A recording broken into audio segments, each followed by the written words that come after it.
നമ്മുടെ എല്ലാ തദ്ദേശ സ്വയംഭരണ സ്ഥാപനങ്ങളും വലിയ പ്രതിസന്ധിയെ നേരിടുന്ന ഒരു സമയമാണ് സാർ. ഇവിടെ സ്പിൽ ഓവറിനെ കുറിച്ച് പറഞ്ഞപ്പോൾ സൂചിപ്പിച്ചു. LDF വെച്ച ബഡ്ജറ്റ് ആണെങ്കിലും UDF വെച്ച ബഡ്ജറ്റ് ആണെങ്കിലും സാർ ജനങ്ങളുടെ പണമാണ്, ജനങ്ങൾക്ക് വേണ്ടി ചെലവഴിക്കേണ്ട സംഖ്യയാണ്. നമ്മുടെ നാട്ടിലെ കഴിഞ്ഞ സർക്കാരിന്റെ കാലത്തുള്ള എല്ലാ അഭിമാന പദ്ധതികളും LSTD വഴിയാണ് സാർ നടപ്പിലാക്കിയിട്ടുള്ളത്. അത് അതിദാരിദ്ര്യ മുക്ത കേരളമാണെങ്കിലും ലൈഫ് ആണെങ്കിലും മാലിന്യ സംസ്കരണമാണെങ്കിലും ഒക്കെ എല്ലാം തദ്ദേശ സ്വയംഭരണ സ്ഥാപനങ്ങളെ മുൻനിർത്തിക്കൊണ്ടുള്ള ഒരു നടപടിയാണ് നമ്മൾ സ്വീകരിച്ചിട്ടുള്ളത്. സാർ, മാലിന്യമുക്ത കേരളം എന്ന നമ്മുടെ ആശയം നമ്മൾ എല്ലാവരും ചേർന്ന് ലോകത്തിന് മുമ്പിൽ ശ്രദ്ധിക്കപ്പെട്ടതാണ്. ബ്രസീൽ GOP 30 ഉച്ചകോടിയിൽ വികേന്ദ്രീകൃത മാലിന്യ സംസ്കരണത്തിന്റെ ആഗോള മാതൃകയായി കേരളം തെരഞ്ഞെടുക്കപ്പെട്ടു. സാർ, കേന്ദ്ര സർക്കാരിന്റെ ശുചിത്വ റാങ്കിങ്ങിൽ കേരളം എന്തൊരു മുന്നോട്ട് പോക്കാനുണ്ടായത്. ഏറ്റവും ശുചിത്വമുള്ള 100 നഗരങ്ങളിൽ 8 എണ്ണം കേരളത്തിലാണെന്ന് പ്രഖ്യാപിക്കപ്പെട്ടു. സാർ, ഇതിന്റെ അടിസ്ഥാനപരമായ കാരണം 38,000-ലധികം പേരുള്ള നമ്മുടെ ശുചീകരണത്തിന്റെ സൈന്യം എന്ന് വിളിക്കപ്പെടാവുന്ന ഹരിതകർമ്മ സേന മാത്രം 1.5 ലക്ഷം ടൺ മാലിന്യങ്ങളാണ് സാർ കഴിഞ്ഞ ദിവസങ്ങളിൽ മാറ്റിയതായി കണ്ടത്. ബഹുമാനപ്പെട്ട ആരോഗ്യ വകുപ്പ് മന്ത്രി ഇന്ന് സൂചിപ്പിച്ചപ്പോ നമ്മൾ ചർച്ച ചെയ്തു. മാലിന്യമുക്ത കേരളവുമായി ബന്ധപ്പെട്ട പ്രശ്നങ്ങൾ കേരളത്തിന്റെ ആരോഗ്യത്തെ തന്നെ ബാധിക്കുന്ന വിധത്തിലാണ്. സാർ, അങ്ങുൾപ്പെടെ കണ്ടിട്ടുണ്ടാകും, ഇന്നലെ ഇറങ്ങിയ മാതൃഭൂമി പത്രത്തിന്റെ ഏറ്റവും പ്രധാനപ്പെട്ട വാർത്ത ഈ തലസ്ഥാന നഗരത്തിൽ ജൈവ മാലിന്യ സംസ്കരണത്തിന് അനധികൃത സംഘങ്ങൾ സജീവം എന്നാണ്. സാർ, മാലിന്യ സംസ്കരണത്തിൽ നമുക്ക് ഏതെങ്കിലും വിധത്തിൽ വീഴ്ച പറ്റാത്ത നിലപാടുകളുമായി നമ്മൾ മുന്നോട്ട് പോകണം. കാരണം മാലിന്യ സംസ്കരണം തദ്ദേശ സ്വയംഭരണ സ്ഥാപനങ്ങളുടെ അനിവാര്യമായ ചുമതലകളിൽപ്പെട്ടാണ്. സാർ, ഇങ്ങനെ ഒരു ഘട്ടത്തിലാണ് സ്വാഭാവികമായിട്ടും തദ്ദേശ സ്ഥാപനങ്ങൾക്ക് നീക്കിവെക്കുന്ന തുകയിലുണ്ടായിട്ടുള്ള കുറവിനെ കുറിച്ച് നമ്മൾ ചർച്ച ചെയ്യുന്നത്. സാർ, ഒരു ഘട്ടത്തിലും കേരളത്തിൽ നമുക്ക് എല്ലാവർക്കും അറിയാവുന്നതുപോലെ 6ാം ധനകാര്യ കമ്മീഷന്റെ ഏറ്റവും പ്രധാനപ്പെട്ട ശുപാർശ 30% ആകും വരെ ഓരോ വർഷത്തിലും വാർഷിക പദ്ധതിയിൽ 0.5% വർധനവ് LSTDക്ക് ഉണ്ടാകണം എന്നാണ്. സാർ, അത് ഇതുവരെ മാറ്റിയിട്ടില്ല. ഇത്തവണ 2021 കോവിഡ് കാലത്തൊഴികെ പ്ലാൻ കട്ട് വന്നപ്പോഴും LSTDയുടെ വിഹിതത്തിൽ മാറ്റം ഉണ്ടായിട്ടില്ല.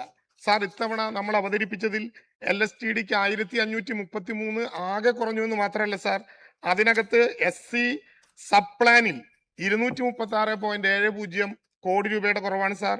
ട്രൈബൽ സബ് പ്ലാനിൽ 35.45 കോടിയുടെ കുറവാണ് സാർ. അപ്പോ SC സബ് പ്ലാനിലും ട്രൈബൽ സബ് പ്ലാനിലും ഉൾപ്പെടെ വരുന്ന കുറവ് തദ്ദേശ സ്വയംഭരണ സ്ഥാപനങ്ങളുടെ എല്ലാ വിധത്തിലുമുള്ള പ്രവർത്തനങ്ങളെ ബാധിക്കുന്നു എന്ന പ്രശ്നം വളരെ ഗൗരവമായി തന്നെ നാം കാണേണ്ടതുണ്ട്. സാർ, പ്ലാൻ കട്ടുണ്ടായപ്പോൾ പോലും കേരളത്തിലെ തദ്ദേശ സ്വയംഭരണ സ്ഥാപനങ്ങളുടെ ധനവിനിയോഗിക്കാതെ ബാധിക്കാത്ത വിധത്തിൽ നമ്മൾ ഇത് കൊണ്ടുപോയി. കോവിഡ് കാലത്തൊഴിച്ചാൽ ആ സ്ഥിതി നമ്മൾ തുടർന്നു.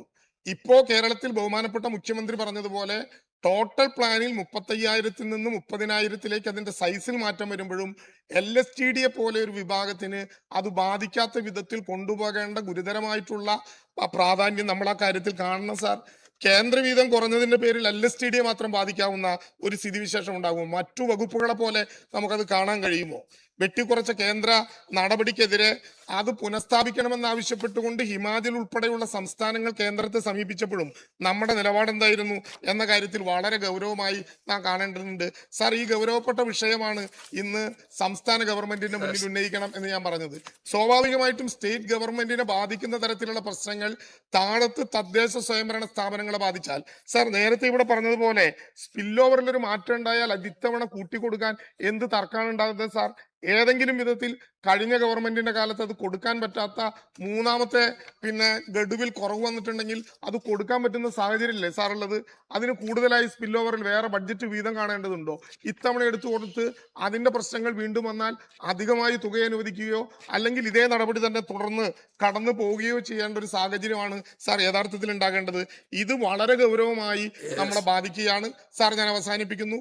നെഹ്റുവിൻ പ്ലാനിംഗ് ബോർഡിനെ നീതി ആയോഗാക്കിയപ്പോ വികേന്ദ്രീകൃത ആസൂത്രണത്തിന്റെ ഗുണഫലങ്ങൾ ഉണ്ടാകരുത് എന്ന് നിശ്ചയിച്ചതുപോലെ പ്ലാനിംഗ് ബോർഡിനെ തിങ്ക് ടാങ്ക് ആക്കി മാറ്റുന്നതോടെ ആ വികേന്ദ്രീകൃത ആസൂത്രണത്തിന്റെ ഗുണഫലങ്ങൾ നഷ്ടപ്പെടാവുന്ന ഒരു പൊതു സാഹചര്യമുണ്ട് എന്ന് നാം കാണുകയാണ്.